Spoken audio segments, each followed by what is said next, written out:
bezczelnie kochałem, byłaś dla mnie, tylko dla mnie byłaś. Nie wiem nawet, czy lubiłaś wiersze, czy chodziłaś wieczorem do kina. Skryłem słodycz całusów pierwszych w jaworach i jarzębinach.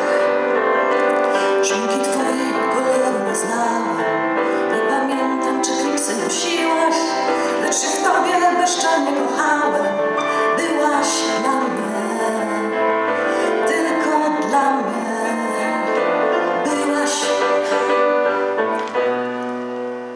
Szminki twojej koloru nie znałem, nie pamiętam, czy klipsy nosiłaś, lecz się